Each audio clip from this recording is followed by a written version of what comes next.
the members, congregants, and other participants in the life and ministry of Unfinished Community acknowledge the history of oppression, exclusion, and violence, both spiritual and all too physical, which rests upon our gay, lesbian, bisexual, and transgender siblings. In the wider church and society at large, these beloved children of God have been excluded, rejected, and subject to great and terrible indignity. With the guidance of the Holy Spirit, we at Unfinished Community welcome and celebrate everyone in all of their authenticity. Hi, I'm Don Van Antwerpen, and I am the pastor here at Unfinished Community. And the words you just heard come from our open and affirming statement, a statement that we came together to make as a community about all of the members of the LGBTQIA community. Now, this statement was so important to us as a people that we first put it down on paper before we ever even opened our doors. It is that important to us that these people, long rejected by the church, long rejected by society, find some measure of home with us in this place.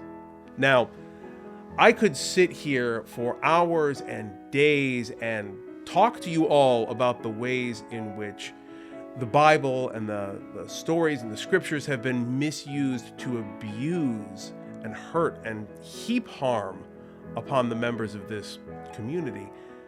But let's be honest, voices like mine, cisgendered, heterosexual white men, have often been speaking these truths over those of the community itself. So for now, what I'm going to do is I'm going to step back and I'm going to let the members of our Unfinished Community, who are part of the LGBTQIA community, I'm going to let them speak about their experiences and about what it means to them to be part of both of these communities and to be welcomed in the sight of God. At the end, I'll come back for a minute and tell you a little bit more about our community. But for now, I want to turn this video over to the voices that really matter. Hello, my name's Tim Gross, he, they pronouns, and I am bisexual. Hi, my name is Kaisa Faye. I am non-binary, trans, gender fluid, and I am pansexual. Hi, my name is Joshua Robinson, he, him, and I am asexual.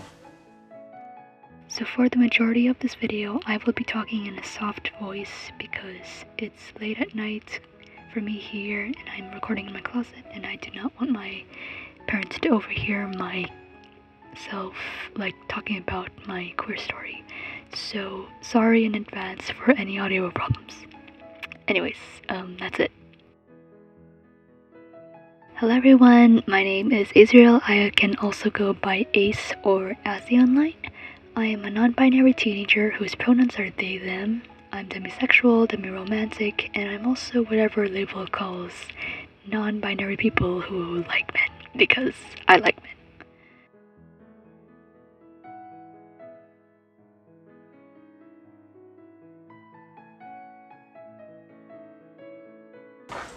So my coming out story may be a little bit different than some other people's. When I finally kind of realized my identity and felt the need to, tell somebody, I actually spoke to my wife, said, honey, I gotta tell you something. And she was super supportive, just like, you can tell me anything. And I said, you know what? I think I'm bi. I think I like both men and women. And my coming out story turns there to go, my wife looking at me and saying, and? It was actually one of the most validating moments in my entire life because somebody saw it and it made me know that I wasn't crazy for thinking it, knowing that I was safe being myself with this person. And it really made a lot of things make more sense from growing up and being an adult and seeing things that I was into that other people weren't. It made a lot more sense. I came out only online. I'm still in the closet in real life. And recognizing my identity and my sexuality. And coming out online it just felt amazing. And I've recently started hormonal transition, and that's been awesome as well. For me, it was like finding a missing puzzle piece. Like, once that happened, things just clicked. I saw the whole picture. And all of a sudden, so much of my life just made sense. For coming out, it was almost always nerve-wracking. It actually depends on the person whom I come out to. When I know the person is an ally, I casually come out to them, but if the person has some prejudice against the queer community, I get cautious. And I would also get anxious thinking about the possible reactions of the person, then I mentally prepare myself for the worst possible outcome. For recognizing my LGBTQ identity, it was definitely a stressful and confusing journey. It started off when I was 15. I was an ally, educating myself on the LGBTQ community. I came across many different labels and learned their definitions. And when I read a definition of a label that matches how I feel, then I do more research about it and watch videos of people's experiences as identifying that way. It also took lots of time reflecting on myself, my memories, my experiences, along with some advice from my friends to realize, yeah, this is how I identify, and I'm happy that I identify this way.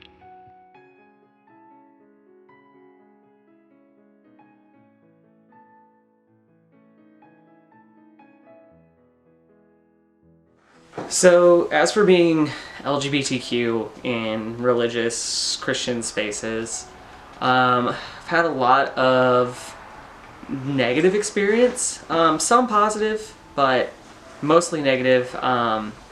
Actually, myself and my wife, we had to basically leave our positions in leadership of a church, and eventually, though not being asked to leave, just for a comfort level of ourselves, had to make the decision to leave a church because we supported and were part of the LGBTQ plus community.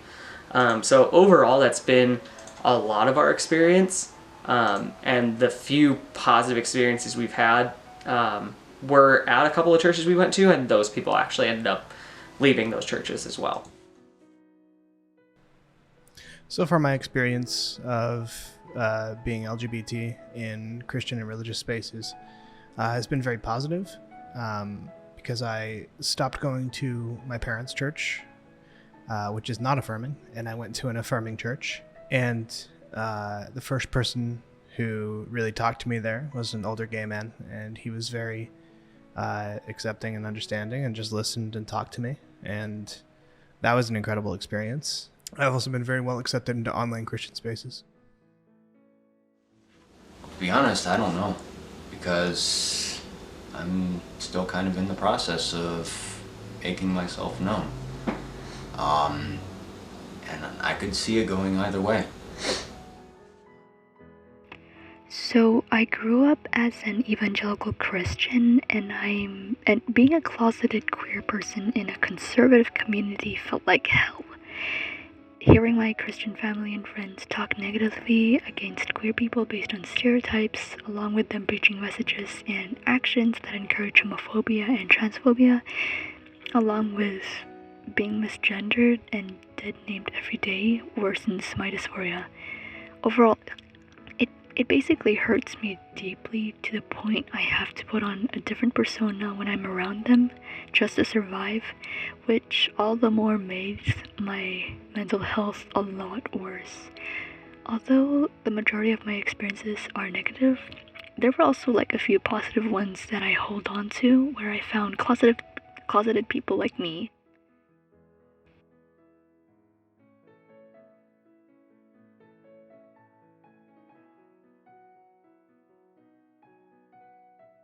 So personally, I've had a lot of experience with Christians using their interpretation of multiple Bible verses against myself, against my friends, for being part of the LGBTQ. The first one that pops into my mind is Leviticus 18:22, and basically calling everyone who likes someone of the same sex an abomination, which hurts. It cuts you to the core that they don't see you as a regular person that's just living their life. They see you as some kind of affront to the natural order of things.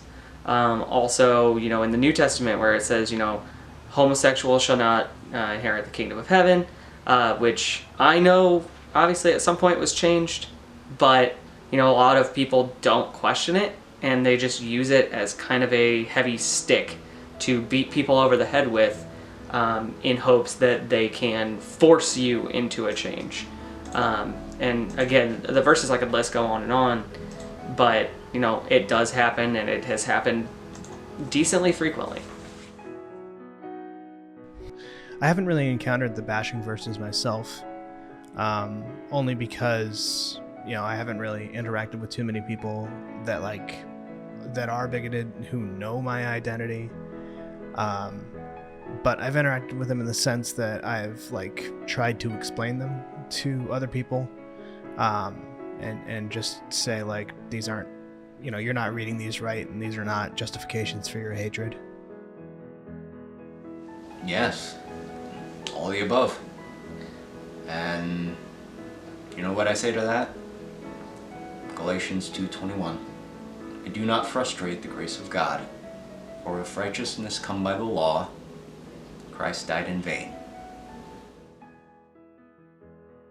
Yes, I had someone use certain passages against me once, and for the other times, those passages were used when the news broke out that a lot of states in the USA legalized gay marriage.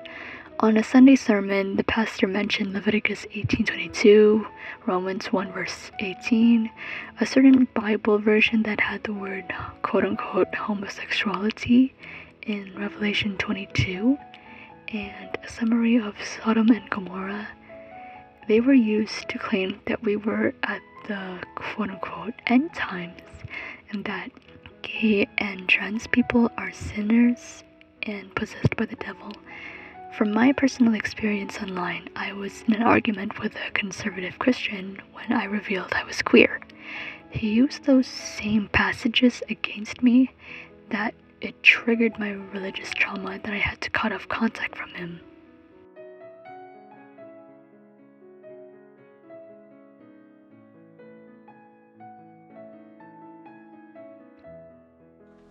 Like I said earlier, I have felt unwelcome in the church for being LGBTQ. We were, again, kind of forced out of positions of leadership, and then kind of forced out further just out of the church, because both my wife and I identify as bisexual, and we're part of the LGBTQ. We identify outside the gender binary, and all of those things made people very uncomfortable. We were told that we could stay and sit in a pew, but only if we stayed quiet. And other than that, we were, again, not in the exact words, but we were basically persona non grata in the church. No one really wanted us there unless we were willing to be the token gay couple that they needed to kind of push their idea of what things should be. And again, it hurt. We lost really good friends. Or at least people I thought were very good friends, until they kind of came out in support of the same thing. But yeah, it was a very negative experience, and it still haunts me to this day. I have felt unwelcome in the church, but only in the sense that, my family is conservative, more fundamentalist Christian, and I know I wouldn't be accepted in those spaces or by them. And for now, I'm just kind of dealing with that by ignoring it and pretending it's not the case, and just going to a better church. I'm not so much afraid of rejection. I'm more afraid of getting put on a pedestal. If I didn't identify as the way I do, purity culture would love me, and I would be used to browbeat people, and I do not want that, because I've seen it happen. I've had friends people that I respect leave the church because they weren't welcome anymore. Alright, so I'm not out yet to my church members, and like I said before, during church hours I overheard my church members speak negatively against queer people. Listening to their bigotry as a closeted queer Christian didn't make me feel welcome or even safe at all. So every time I go to church, I always get an odd, uncomfortable vibe within my chest. And it worsens when I hear church members, especially on Sunday school, bring up the LGBTQ topic, because I know for a fact they'll be degrading them. And they'll try to cover it up with love the sinner, hate the sin, as if that could help. Usually at those moments I make excuses to go to the bathroom to take deep breaths and try not to hyperventilate.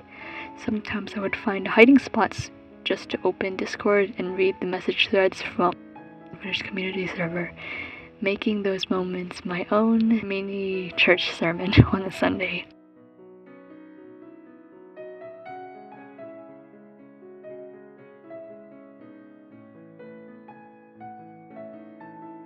So my experience so far with Unfinished Community has been overwhelmingly positive.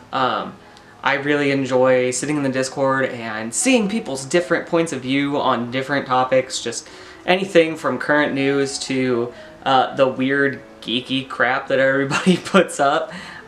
It's really fun to just be a part of it, and Pastor Don does an amazing job of making it a welcoming and open community for people in the LGBTQ.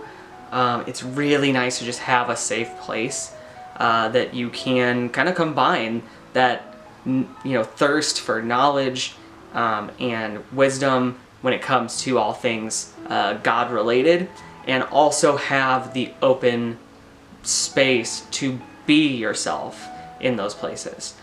So I think it's really awesome. They're doing a really great job, and I can't wait to see what the future holds. Unfinished Community is a very cool project, I think. It's a very positive space. I was invited via Reddit when I was kind of first coming out and experimenting, rethinking everything I believe, and trying to find a home and answers to questions of identity and sexuality, because these have been repressed my entire life. But yeah, my experience with Unfinished Community so far is very, very positive. I quite enjoy the community there, and I quite enjoy being very active in the community. And I look forward to what it can become in the future. So far, I've liked it. I like all the different perspectives that people bring, and the opening, honest conversations we have that I don't think I could have in a lot of normal church spaces. I've said this before, but I would once again like to thank Reverend Don Antwerpen, aka Pastor Guma online, for inviting me into the server. I was a lost teenager scrolling through Reddit, and I started deconstructing their religion. And I wanted to find a community with like-minded individuals who could guide me in my deconstruction journey. And Reverend Don replied to my post and asked if he could invite me. And then months passed, and I've enjoyed lots of moments being in the community. Everyone is so welcoming and friendly. There are members who are open to deep discussions, and they're so knowledgeable about it. It fascinates me. I love how our conversations get goofy, which lightens up my mood. Overall, the experiences I have within the community are positive, and I'm so blessed to be a part of this. So thank you so much for bringing me in and letting me tell my experience as a queer Christian. So thank you so much, and happy Pride! These are just some of the stories that have come up in and around our community. Obviously, not everybody wants to share their story. Not everyone feels safe sharing their story. So I want to thank those who did for making it something that the rest of us can see, and for being willing to put themselves out there so that others can learn and grow through their stories. That being said, our community is meant to be a place where people can share in those ways. For those of you who don't know, our community began as a community online and lives and breathes as a Discord server, where it began long before we had a physical location. So many of the members of our church are in other places around the world and are coming together in this online space to be together, to explore our faith, and to learn about what it means to truly be beloved of God in a place where a lot of people are saying you're not.